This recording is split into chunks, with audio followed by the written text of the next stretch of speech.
Salam, selamat malam. Perkenalkan, nama saya Martinus Roberto Igire. Di sini saya akan membuat tugas saya dalam berbentuk video. Untuk itu kami disuruh untuk membuat video mengenai isu-isu yang berkembang di sosial masyarakat. Untuk itu dan disuruh untuk memakai satu pemikiran tokoh, dan di sini saya memakai pemikiran tokoh Richard Niebuhr. Jadi Niebuhr mengembangkan pemikiran realisme Kristen dalam konteks politik. Di mana kita tahu bahwa dalam masa-masa sekarang atau tahun 2024 ini isu yang paling kental atau paling berkembang di masyarakat adalah politik, di mana tanggal 14 nanti kita akan melakukan pemilihan. Dia percaya bahwa manusia memiliki dosa yang tak terlelahkan dengan egoisme, sehingga mengakui kompetensi dunia politik. Pemikiran menekankan pada perlunya kebijaksanaan politik yang realistis dan akan keterbatasan manusia dalam meraih keadilan mutlak di dunia ini.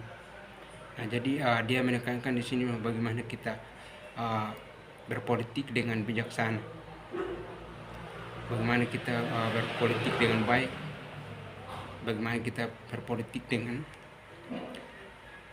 baik untuk diri kita dan juga untuk orang lain. Niebuhr menyerahkan ide kekuatan kebijaksanaan internasional untuk menegaskan ketidaksetaraan dan konflik. Di sini ada 3 poin yang saya akan beberapa ide sosial yang berkembang di masyarakat. Antara lain adalah ketimpangan ekonomi. Masih terdapat kesetaraan ekonomi antara kelompok masyarakat sesama antara perkotaan dan desa. Bagaimana kita lihat dalam debat pilpres kemarin itu di situ berkembang bagaimana perekonomian di desa maupun di perkotaan itu berkembang sekali hingga sampai di masyarakat di sekitar kami di sini itu juga berkembang. Terus yang kedua mengenai pendidikan.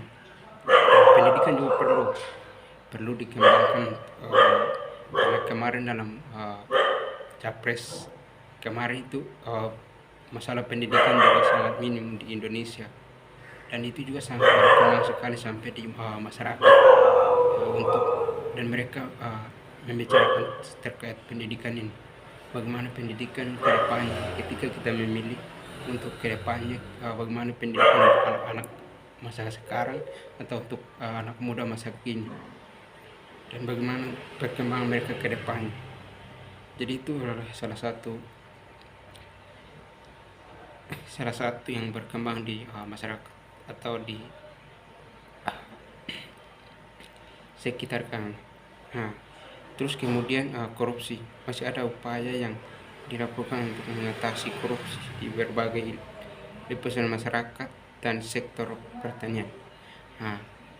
Jadi kalau kita berbicara korupsi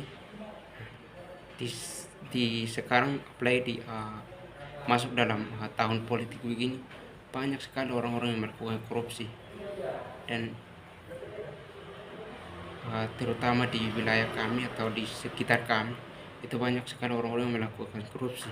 Dan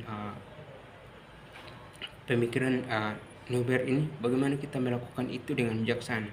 Jangan kita membuat sehingga sampai merugikan orang lain, dan jangan kita korupsi sehingga bisa membuat konflik di antara masyarakat dengan pemerintah. Terus bagaimana kita gabungkan dalam satu, bagaimana pendidikan ekonomi dengan korupsi ini. Jadi kalau pendidikan kita semakin membaik, maka ekonomi kita semakin membaik. Ketika ekonomi dan pendidikan semakin baik, maka korupsi yang ada di masyarakat atau di sekitar kita akan berkurang karena orang-orang tidak akan melakukan korupsi itu.